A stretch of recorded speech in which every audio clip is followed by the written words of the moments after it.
السلام علیکم ورحمۃ اللہ وبرکاتہ۔ زمزم کا پانی ہمیشہ سے مقدس اور محترم سمجھا جاتا رہا ہے اور زائرین لوگ برکت کی نیت سے ہمیشہ اپنے ساتھ لاتے ہیں۔ حضرت عائشہ رضی اللہ تعالی عنہ جب مکہ سے مدینہ جاتی تو مکہ سے زمزم کا پانی ساتھ لے کر جاتی تھی اور فرماتی تھی کہ حضور صلی اللہ علیہ وسلم بھی اپنے ساتھ زمزم کا پانی لے جایا کرتے تھے۔ زمزم کے پانی کی فضیلت یہ بیان کی گئی ہے کہ زمزم کا پانی جیسے پیاس بجھانے میں کام آتا ہے، ایسے ہی کھانے کی اگر بھوک لگی ہو تو بھوک میں بھی یہ کام آتا ہے۔ تو پیاس اور بھوک دونوں میں یکساں مفید ہے، برابر کا مفید ہے۔ کوئی آدمی اگر بھوک میں زمزم کا پانی پی لیتا ہے تو اس کی بھوک ختم ہو جاتی ہے۔ اسی طرح ایک فضیلت زمزم کے پانی کی یہ ہے کہ یہ جس مقصد کے لیے پیا جاتا ہے اور جس بیماری میں یہ پیا جاتا ہے، اللہ تعالیٰ اس مقصد میں کامیابی عطا فرماتے ہیں۔ حضرت امام احمد ابن حنبل نے حضرت جابر رضی اللہ عنہ سے روایت کی ہے کہ زمزم کا پانی اس مقصد کے لیے مفید ہے جس مقصد کے لیے یہ پیا جاتا ہے۔ اب مسئلہ یہ ہے کہ زمزم کا پانی کس طرح پینا چاہیے، آیا اس کے کچھ آداب ہیں یا عام پانی کی طرح اس کا بھی حکم ہے؟ دیکھیں، عام پانی کا حکم تو یہ ہے کہ رسول اللہ صلی اللہ علیہ وسلم نے عام پانی کے بارے میں حکم فرمایا ہے کہ عام پانی کو بیٹھ کر پینا چاہیے۔ نہا ان یشرب الرجل قائما، کہ رسول اللہ صلی اللہ علیہ وسلم نے منع فرمایا ہے کہ کوئی آدمی کھڑے ہو کر پانی پیے۔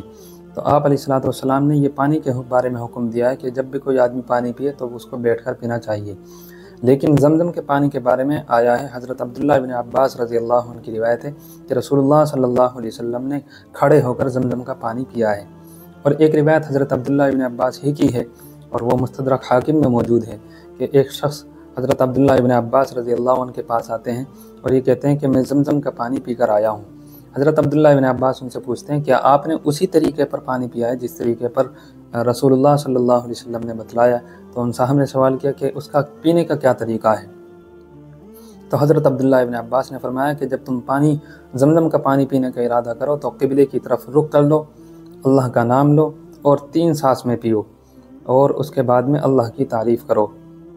اور یہ فرمایا کہ خوب سیر ہو کر پیو، یعنی خوب پیٹ بھر کر پانی پیو، اس لیے کہ ہمارے یعنی مسلمانوں کے اور منافقین کے درمیان جو امتیازی شان ہے، جو فرق کرنے والی چیز ہے، وہ یہ ہے کہ مسلمان خوب سیر ہو کر پیتا ہے، خوب پیٹ بھر کر پانی پیتا ہے، اور منافقین اس زمزم کے پانی کو پیٹ بھر کر نہیں پی سکتے۔ تو یہ حضرت عبداللہ بن عباس رضی اللہ عنہ کی روایت ہے۔ اس سے بہت ساری چیزیں پتہ لگی ہیں کہ ایک تو یہ ادب ہے کہ اس کو کھڑے ہو کر پینا مستحب ہے، اور یہ پینا اس لیے ہوتا ہے کہ آدمی اس پانی کا احترام کرتا ہے، ادب و احترام کھڑے ہو کر ہوتا ہے۔ جیسے کوئی شخص ہمارے پاس آئے، ہم اس کا اکرام کرنا چاہتے ہیں تو کھڑے ہو جاتے ہیں، تو اسی طرح اس پانی کا ادب یہ ہے کہ اس کو کھڑے ہو کر پیا جائے۔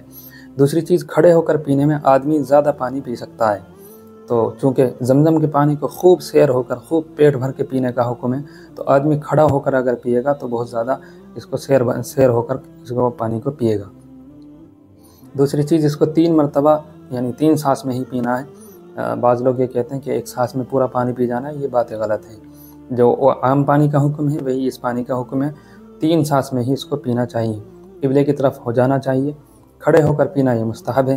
ہاں، یہ ضروری نہیں ہے، بعض جگہ بعض لوگ جو ہے زبردستی کرتے ہیں، کوئی آدمی بیٹھا ہوا ہے کسی ایسی جگہ میں کہ فوراً کھڑا نہیں ہو سکتا، قبلہ رخ نہیں ہو سکتا، تو یہ حکم ضروری نہیں ہے۔ آدمی جس حالت میں ہو اس حالت میں بھی پی سکتا ہے، بیٹھے ہوئے ہونے کی حالت میں بھی پی سکتا ہے، اور کھڑے ہو جائے تو بہت اچھی بات ہے۔ تو قبلہ رخ ہو کر اگر آدمی کھڑا نہیں ہو سکتا تو پھر جیسی حالت میں ویسی حالت میں ہی اس کے لیے پینا درست ہو جائے گا۔ کسی کو زبردستی کرنا اور کسی کو اس وقت میں فتوے لگا دینا کہ بھئی تم ناجائز کر رہے ہو، غلط کر رہے ہو، تو یہ ساری باتیں غلط ہیں۔ شریعت نے جتنی باتوں کا حکم دیا ہے اور جتنی رخصت دی ہے اس پر عمل کرنا چاہیے اور کرانا چاہیے۔ اس میں اپنی طرف سے دخل اندازی کرنا، یہ شریعت میں اپنی طرف سے ایک نئی چیز داخل کرنا ہے جو بالکل منع ہے۔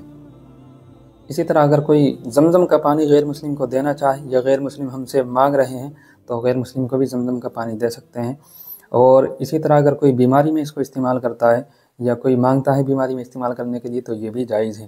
کوئی آدمی اخروی ثواب کے لیے استعمال کرے تو بہت اچھی بات ہے، اس کو ثواب ملے گا۔